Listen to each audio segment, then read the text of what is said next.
इस वीडियो में जो हम पोंग गेम बना रहे हैं उसमें हम टिल्ट बेस्ड कंट्रोल ऐड करेंगे, यानी कि जो पैडल है वो फ़ोन को टिल्ट करके कंट्रोल होगा। स्कोर ऐड करेंगे, साउंड्स ऐड करेंगे और हैप्टिक फीडबैक ऐड करेंगे, यानी कि जब जो बॉल है वो हमारे पैडल को छुएगी तो फ़ोन हल्का सा वाइब्रेट करेगा। ये सारे फीचर्स हमारे गेम डिज़ाइन को और इम्प्रूव करेंगे। जो हमने लास्ट टाइम लेआउट बनाया था उसमें मैंने कुछ और हॉरिजॉन्टल और वर्टिकल अरेंजमेंट्स ऐड किए हैं ताकि वहाँ पर एक स्कोर दिखाने का लेबल हम ऐड कर पाएँ, और एक और लेबल यहाँ पर डाला है जो अभी ब्लैंक है, जहाँ पर हम गेम ओवर जब होगा तो यहाँ डिस्प्ले करेंगे गेम ओवर। तो सबसे पहले हम जो गेम ओवर लेबल है इसको डिस्प्ले करना सीखते हैं। गेम ओवर तब होगा जब ये बॉल नीचे आएगी और हमारा पैडल से हम उसको नहीं छू पाएंगे और वो पैडल के बियॉन्ड चली जाएगी, यानी इस एज को टकराएगी। तो मैं ब्लॉक्स में जा रहा हूँ। हमने यहाँ डिफाइन किया था अगर बॉल जो है वो एज को टच करती है और अगर वो एज -1 होती है तो हम वहाँ पे बॉल इनेबल्ड को फॉल्स कह रहे हैं, यानी कि जब हमारी बॉल थी वो बॉटम एज को छुई तब हमने बॉल को डिसेबल कर दिया, यानी बॉल को रोक दिया। और हमने कहा कि अगर -1 के अलावा और कोई भी 3 एजेस को छुएगी तो जो है बॉल को बाउंस कर देना और गेम चलता रहेगा। तो अब यहाँ पर डिस्प्ले करना चाहते हैं गेम ओवर। तो इसके लिए मैं जो हमने अभी लेबल बनाया गेम ओवर उसमें जा रहा हूँ और वहाँ पर मैं कह रहा हूँ कि set the game over label text to, और मैं टेक्स्ट में जाके कह रहा हूँ यहाँ पर जो भी आप टेक्स्ट दिखाना चाहते हो। तो जैसे मैंने यहाँ कह दिया गेम ओवर कैप्स में। तो हम इसको टेस्ट करके देख सकते हैं। तो जब बॉल बॉटम एज को छुई तो हमारे को यहाँ पे गेम ओवर मिल गया। अब अगर मैं स्टार्ट गेम करता हूँ तो यहाँ पर प्रॉब्लम है कि स्टार्ट गेम में ये गेम ओवर यहाँ पे डिस्प्लेड रहता है। तो इसको ठीक करने के लिए हम यहाँ स्टार्ट बटन क्लिक पे जा रहा हूँ और मैं यहाँ पर कह रहा हूँ कि ये जो हमारा लेबल था गेम ओवर, इसका जो टेक्स्ट है वो मैं टेक्स्ट के ब्लॉक्स में जाके कह रहा हूँ कि वहाँ पर एम्प्टी स्ट्रिंग डाल रहा हूँ। तो ये हम यहाँ पे क्या कमांड दे रहे हैं कि जब स्टार्ट बटन क्लिक होगा तो गेम ओवर नाम का जो लेबल है उसका टेक्स्ट ब्लैंक कर देना। ये मैंने गलती से यहाँ गेव ओवर लिख दिया है। तो अब अगर हम इसको टेस्ट करके देखते हैं तो अब जब मैं ये स्टार्ट गेम दबा रहा हूँ तो हमारा नीचे वो गेम ओवर लेबल नहीं आ रहा है, और अगर मैं बॉल को नीचे जाने देता हूँ तो यहाँ गेम ओवर आ गया। फिर स्टार्ट गेम दबाया तो वो जो हमारा गेम ओवर लेबल था वो डिसअपीयर कर गया। तो इस तरीके से हम अब यूज़र को इंटिमेट कर पाते हैं कि जब गेम ओवर है तो यूज़र को मैसेज मिल जाता है कि गेम ओवर। नेक्स्ट चीज़ हम करते हैं कि हम गेम को थोड़ा इंटरेस्टिंग बनाने के लिए इसमें साउंड्स ऐड करते हैं।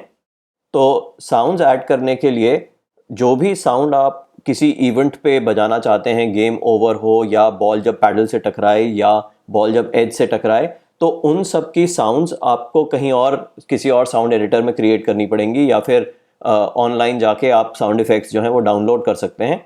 और डाउनलोड करने के बाद आपको यहाँ पे अपलोड करना है। तो मैंने 3 ऐसे साउंड इफ़ेक्ट्स रखे हैं, एक जब बॉल एज को छुएं, एक जब बॉल पैडल को छुएं और एक जब गेम ओवर हो जाए। तो मैं इन तीनों फाइल्स को अपलोड कर रहा हूँ।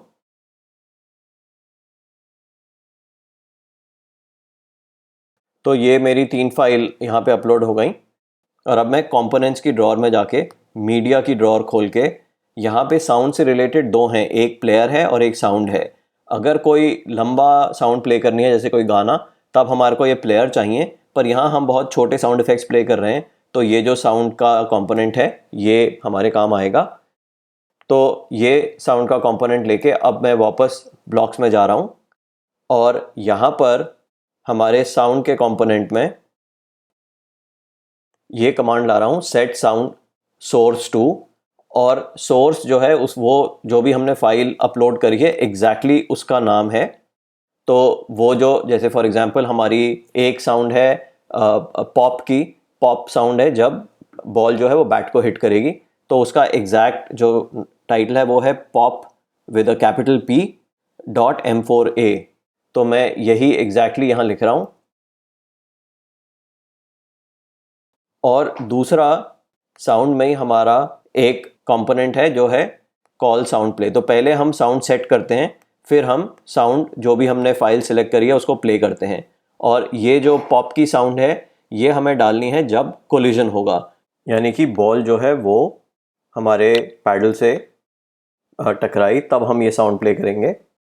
हमारे पास एक वाइब्रेट का फंक्शन भी होता है, जो आपने देखा होगा फ़ोन को आप कभी कभी वाइब्रेट में डाल देते हो, तो उसको हैप्टिक फीडबैक कहते हैं। यानी कि आपको एक सेंसरी फीडबैक मिलता है जब फ़ोन में कोई इवेंट होता है। तो यहाँ पर हम गेम को थोड़ा इंटरेस्टिंग बनाने के लिए जब बॉल जो है वो हमारे पैडल से टकराएगी तो साउंड बजेगी, और साथ में हम यूज़र को एक थोड़ा सा हैप्टिक फीडबैक दे सकते हैं। तो उसके लिए मैं वापस साउंड में जा रहा हूँ और वहाँ से ये कोड ला रहा हूँ कि call sound one dot vibrate. तो इससे जो है फ़ोन जो है वो वाइब्रेट करेगा, और इसको मैं कह रहा हूँ कि पहले वाइब्रेट करना फिर साउंड बजाना। और यहाँ पे एक चीज़ हमें और डिफाइन करनी है कि कितने मिलीसेकंड्स के लिए फ़ोन वाइब्रेट करे। तो मैं अभी यहाँ पे कह रहा हूँ 50 मिलीसेकंड्स के लिए फ़ोन हमारा वाइब्रेट करे। तो जब बॉल पैडल से टकराए साउंड यूज़र को एक 50 सेकंड्स की वाइब्रेशन फील हो, और साथ ही एक ये पॉप की जो साउंड है ये भी प्ले हो। तो इसको टेस्ट करके देखते हैं।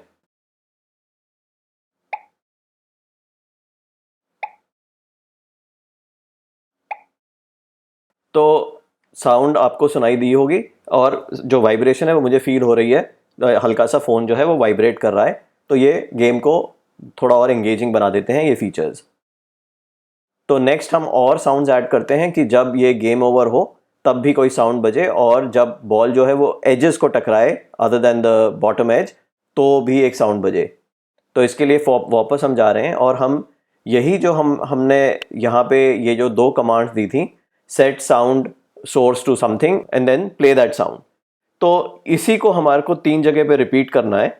तो जब हमें सेम सेट ऑफ कमांड्स कई जगह रिपीट करनी होती है तो उसको ज़्यादा प्रोग्राम को ज़्यादा एफिशिएंट बनाने के लिए हम प्रोसीजर डाल सकते हैं। सो प्रोसीजर एक kind of subset of commands है, और जब हम वो प्रोसीजर कॉल करेंगे तो उस प्रोसीजर के अंदर जो भी कमांड्स हमने दी होंगी वो उस पॉइंट पे एग्जीक्यूट हो जाएंगी।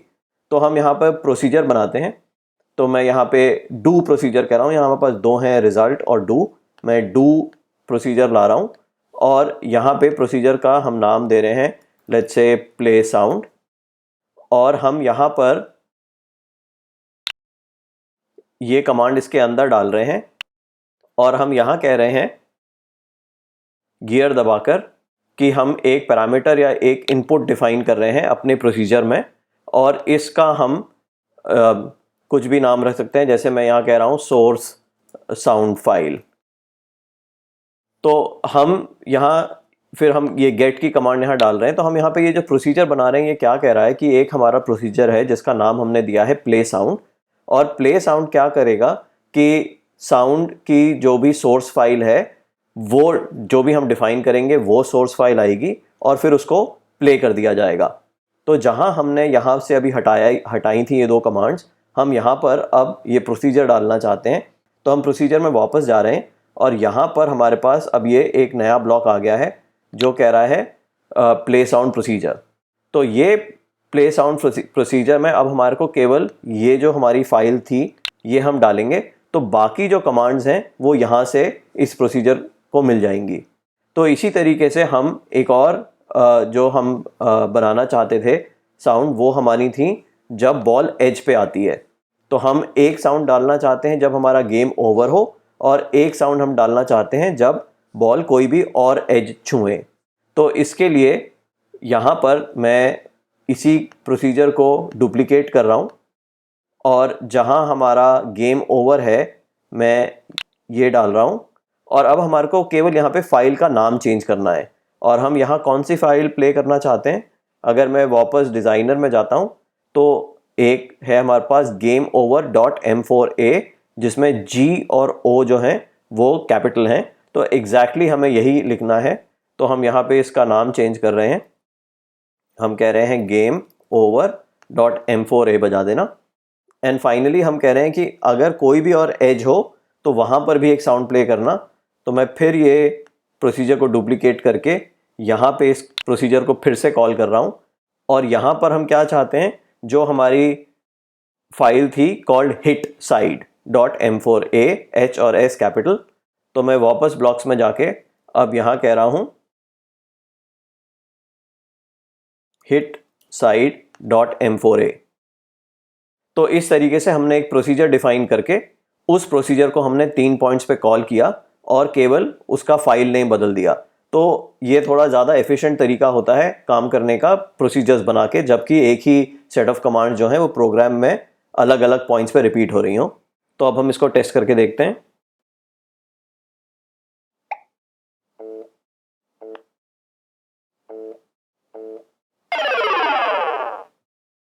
तो हमारी जो तीनों साउंड फाइल्स हैं वो ठीक प्ले कर रही हैं। एज जब टकरा रही है तब एक साउंड आ रही है, पॉप की साउंड आ रही है और गेम ओवर के साथ एक और साउंड आ रही है। तो नेक्स्ट चीज़ हम क्या करते हैं कि अभी हम ये जो हमारा पैडल है इसको हम फिंगर ड्रैग से कंट्रोल कर रहे हैं। फिंगर ड्रैग के बदले हम इसको फ़ोन के टिल्ट से कंट्रोल करना चाहते हैं, जिसके लिए हम फ़ोन में लगा ओरिएंटेशन सेंसर जो है उसको यूज़ करेंगे। तो इसके लिए मैं वापस डिज़ाइनर में जा रहा हूँ और यहाँ पर ड्रॉर्स में जाके सेंसर्स की ड्रॉर खोल रहा हूँ और यहाँ से ओरिएंटेशन सेंसर जो है इसको ड्रैग एंड ड्रॉप कर रहा हूँ। ओरिएंटेशन सेंसर की ज़्यादा जानकारी जो है वो ऐप इन्वेंटर की वेबसाइट पर है।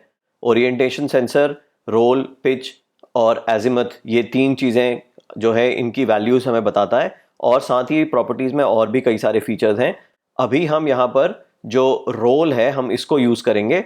और रोल क्या है कि अगर जो डिवाइस है वो लेवल है और उसके बाद उसको 90 डिग्रीज लेफ़्ट या राइट टिल्ट किया जाता है तो उसकी वैल्यू इस सेंसर से हमें पता चलती है और हम रोल की वैल्यू के बेसिस पर जो हमारा पैडल है उसको हम लेफ़्ट और राइट मूव करेंगे। तो इसके लिए मैं अब यहाँ पर वापस जा रहा हूँ प्रोग्राम में और यहाँ ओरिएंटेशन सेंसर में मैं कह रहा हूँ कि व्हेन, ये कमांड ला रहा हूँ कि when the orientation is changed. तो ये 3 वैल्यूज़ जो हैं वो सेंसर पिक करेगा। और हमने जो जो पहले हमने पैडल को मूव कर रहे थे हम यहाँ पैडल ड्रैग से कर रहे थे। और हम क्या कह रहे थे कि पैडल ड्रैग में हम कह रहे थे कि जो पैडल है हमारा वो हॉरिजॉन्टल जो मूव कर रहा है यानी एक्स एक्सिस पे जो मूव कर रहा है हमें उसको कंट्रोल करना है। वाई एक्सिस यानी वर्टिकली हमें फ़र्क नहीं पड़ता क्योंकि हमारा जो पैडल है वो ऊपर नीचे नहीं जा रहा है, केवल लेफ्ट और राइट जा रहा है। तो इसलिए हमने यहाँ पर केवल x की वैल्यू चेंज करी थी। y हमने कहा था जहां पर भी पैडल है वहीं पे रहने देना। तो हम यहाँ पर इसी कमांड को डुप्लीकेट कर रहे हैं क्योंकि हम यही मूव x और y जो पहले हम फिंगर ड्रैग से कर रहे थे ये एरर थ्रो कर रहा है क्योंकि अभी हमारे को अंदर डिफाइन करना है। यहाँ पे ये गलत पहले की वैल्यूज डिफाइंड है। एरर बार बार ना आए इसके लिए मैंने यहाँ पर ये कमांड अभी एक डाल दी है, इसको हम अभी ठीक करेंगे। हम कह रहे हैं कि जो पैडल का y है वो सेम रहने देना और जो पैडल का x है उसको हम रोल के हिसाब से, जो भी रोल की वैल्यू है उसके हिसाब से चेंज करना चाहते हैं। इसके लिए मैं वापस ओरिएंटेशन सेंसर में जा रहा हूँ और यहाँ पर हम यहाँ से जाके हम ला रहे हैं कि ओरिएंटेशन सेंसर की जो रोल की वैल्यू है वो ये वैल्यू डाल रहे हैं। इसको हम टेस्ट करके देखते हैं। तो अब जब मैं फ़ोन को लेफ़्ट टिल्ट कर रहा हूँ तो मेरा पैडल जो है वो राइट की तरफ जा रहा है पर पूरा नहीं जा रहा है और इसको हम अभी ठीक करेंगे। और जब मैं फ़ोन को राइट की तरफ टिल्ट कर रहा हूँ तो वो लेफ़्ट की तरफ जा रहा है। तो एक तो ये है कि हम इसकी वैल्यू जो है ये रिवर्स करना चाहते हैं। जब हम लेफ़्ट टिल्ट करें तो ये हमारा पैडल लेफ़्ट जाए और राइट टिल्ट करें तो राइट जाए, प्लस इसका मूवमेंट जो है वो हमें स्मूथ चाहिए। तो इसके लिए हम क्या करेंगे, पहले तो हम ओरिएंटेशन सेंसर की हम रिवर्स वैल्यूज चाहते हैं। तो इसके लिए हम जो भी इसकी रोल की वैल्यू है इसको -1 से अगर मल्टीप्लाई कर देंगे तो हमें रिवर्स वैल्यू मिल जाएगी।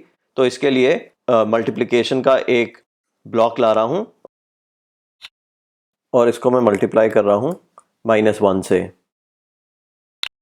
और लेफ़्ट और राइट मूवमेंट जो है वो टिल्ट के साथ स्मूथ हो, इसके लिए मैं क्या कह रहा हूँ कि जो हमारी एक्स की पोजीशन थी मैं कॉन्स्टेंटली उसके साथ जो ये ओरिएंटेशन सेंसर की वैल्यू, रोल की वैल्यू आ रही है मल्टीप्लाइड बाय -1 यानी कि रिवर्स, उस इन दोनों को ऐड कर देना।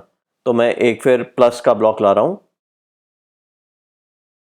और हम यहाँ पर कह रहे हैं कि पेडल एक्स की करंट वैल्यू और पैडल एक्स की करंट वैल्यू लेना और उसमें ओरिएंटेशन सेंसर के रोल की जो नेगेटिव वैल्यू है उससे ऐड करते रहना। तो इससे हमें स्मूथ जो है वो मोशन मिलेगा। इसको हम टेस्ट करके देखते हैं। तो अब अगर मैं फ़ोन को राइट टिल्ट कर रहा हूँ तो मेरा जो पैडल है वो स्मूथली राइट जा रहा है, और लेफ़्ट टिल्ट कर रहा हूँ तो वो स्मूथली लेफ़्ट जा रहा है। तो अब हमारे को इसका जो कंट्रोल है वो फिंगर ड्रैग के बदले फ़ोन टिल्ट से हमें पैडल का कंट्रोल मिल गया है। और अगर इसकी जो स्पीड है लेफ़्ट और राइट जाने की, ये आपको कम करनी है तो आप ये जो फंक्शन है इसको डिवाइड कर दो किसी वैल्यू से, तो वो स्पीड कम हो जाएगी। और ज़्यादा करनी है तो उसको मल्टीप्लाई कर दो। तो अब हम लास्ट चीज़ ऐड करते हैं, वो है स्कोर। जितनी बार हम पैडल से बॉल को हिट कर पाते हैं हमारा स्कोर जो है वो 1 से इंक्रीमेंट हो जाए। तो इसके लिए सबसे पहले हम एक वेरिएबल क्रिएट करते हैं स्कोर नाम का। तो मैं वेरिएबल में जाके कह रहा हूँ कि initialize new variable called score, and उसकी जो वैल्यू है वो जब इनिशियलाइज होगा तो उसकी वैल्यू 0 कर देना। हम क्या चाहते हैं कि जब गेम स्टार्ट हो तो हमारे वेरिएबल की वैल्यू जो है वो 0 हो। So set global score to 0 when start button is clicked. और उसके बाद हम कह रहे हैं कि जितनी बार हमारा बॉल जो है वो पैडल से कोलाइड करे उतनी बार स्कोर को इंक्रीमेंट कर देना। फिर मैं वेरिएबल्स में जाके कह रहा हूँ कि set the value of global score to, जो भी ग्लोबल स्कोर की करंट वैल्यू है दैट +1। तो मैं एक प्लस का ब्लॉक ला रहा हूँ और हम यहाँ कह रहे हैं कि जो भी करंट वैल्यू है, ग्लोबल स्कोर की जो भी करंट वैल्यू है दैट +1। तो हमारा इस तरीके से जितनी बार बॉल जो है वो पैडल को हिट करेगी हमारा ग्लोबल स्कोर जो है वो 1 से इंक्रीमेंट हो जाएगा, और गेम के शुरू में उसको हम 0 पे हमने रीसेट कर दिया होगा। अब हम क्या चाहते हैं कि जो हमारा स्कोर है ये कहीं डिस्प्ले होना चाहिए। तो हमने अपने डिज़ाइनर में यहाँ पर एक योर स्कोर नाम का एक लेबल बनाया था। तो हमारे को इसकी वैल्यू जो है यहाँ पर स्कोर की वैल्यू डिस्प्ले करनी है। तो फिर मैं ब्लॉक्स में जाके यहाँ कह रहा हूँ कि जैसे हमने यहाँ कहा था कि गेम ओवर का लेबल जो है उसका टेक्स्ट इनिशियली ब्लैंक रखना, हम यहाँ पर इसको डुप्लीकेट करके यहाँ पर हम कह रहे हैं कि जो हमारा स्कोर का लेबल है इसकी वैल्यू कर देना score:0। और जब भी बॉल कोलाइड करती है तो हम उसका हमने यहाँ पे वैल्यू इंक्रीज करी, और हम यहाँ पर यही जो डिस्प्ले है इसको भी ग्लोबल स्कोर की हम वैल्यू जो है उसको हम यहाँ पर फिर दिखाना चाहते हैं। तो हम कह रहे हैं set the label called score, इसके टेक्स्ट को यहाँ पर टेक्स्ट में जाके हम दो चीज़ों को ज्वाइन करना चाहते हैं। एक हम कह रहे हैं कि ग्लोबल स्कोर कोलन, यानी कि जो स्कोर दिखाई देगा वो, और जो भी करंट ग्लोबल स्कोर है तो हम कह रहे हैं कि get the current value of the variable called score. तो इसको हम टेस्ट करके देखते हैं। तो हमारा स्कोर इनिशियली 0 था, और जैसे जैसे हम इसको हिट कर रहे हैं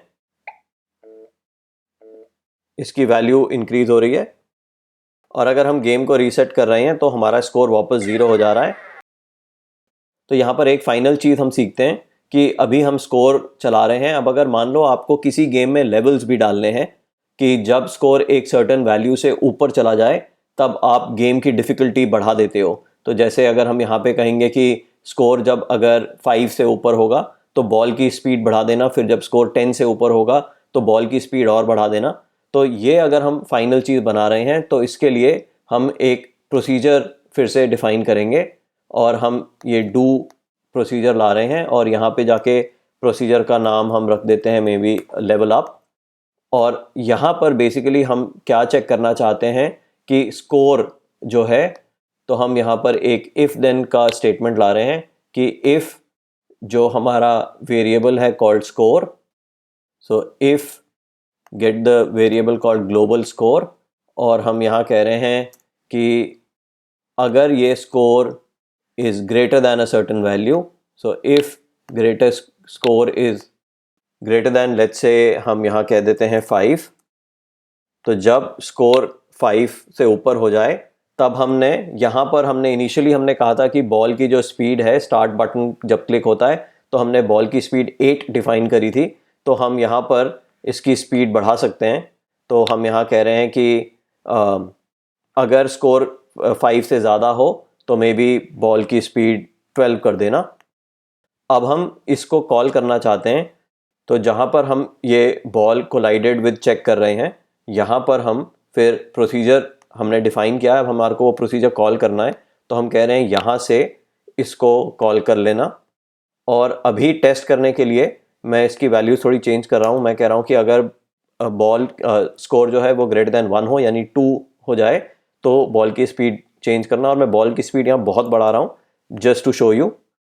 हम इसको टेस्ट करते हैं।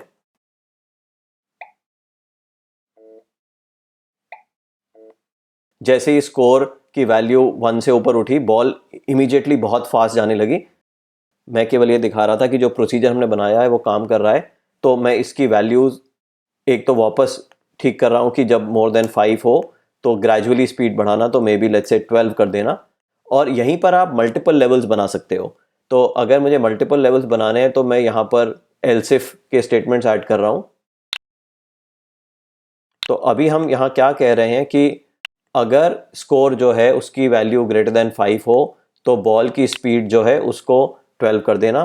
फिर मैं इसको डुप्लीकेट करके कह रहा हूँ कि अगर फिर मोर देन 10 हो जाए तब स्पीड जो है वो और तेज कर देना। लेट्स से स्पीड 16 कर देना। और इसी तरीके से एक और एल्सिफ जो हमने बनाया है उसमें मैं कह रहा हूँ कि अगर स्कोर मोर देन 15 हो जाए तो बॉल की स्पीड काफ़ी तेज़ कर देना। लेट्स से मैं यहाँ कह रहा हूँ मे बी लेट्स से 24 कर देना। तो ये आप प्ले अराउंड कर सकते हो इन वैल्यूज़ के साथ, बट बेसिकली मैं ये बात बता रहा हूँ कि हम एक सिंपल प्रोसीजर डिफाइन कर हम बार बार स्कोर को चेक कर सकते हैं। और जैसे जैसे स्कोर एक थ्रेशोल्ड से ऊपर जाएगा हम बॉल की स्पीड बढ़ा सकते हैं। तो जो गेम हमारा है वो ज़्यादा चैलेंजिंग हो जाएगा और हमारे पास इस तरीके से लेवल्स आएंगे। फिर ऑफ कोर्स आप ये भी कर सकते हो कि यहाँ पर आप एक और नया लेबल बनाओ जिसका आप नाम दे सकते हो लेवल। और जैसे जैसे यहाँ पर जैसे हमारा स्कोर चेंज हो रहा था तो हम लेबल पर दिखा रहे थे, हम वो लेबल यहाँ डाल सकते हैं कि अब यूज़र कौन से लेवल पर है, लेवल 1 पर है, लेवल 2 पे है, लेवल 3 पे है। इस तरीके से हमने इस ट्यूटोरियल में काफ़ी सारी चीज़ें सीखी हैं। हमने गेम में साउंड डालना सीखा, हैप्टिक फीडबैक यानी वाइब्रेशन डालना सीखा, प्रोसीजर्स बनाना सीखा, स्कोरिंग सीखी और स्कोर के बेसिस में लेवल्स बनाना सीखा। और जो हमारा पैडल था उसको हमने ओरिएंटेशन सेंसर से फ़ोन के टिल्ट के बेसिस में कंट्रोल करना सीखा। तो आई होप आप ये गेम बनाना ट्राई करोगे।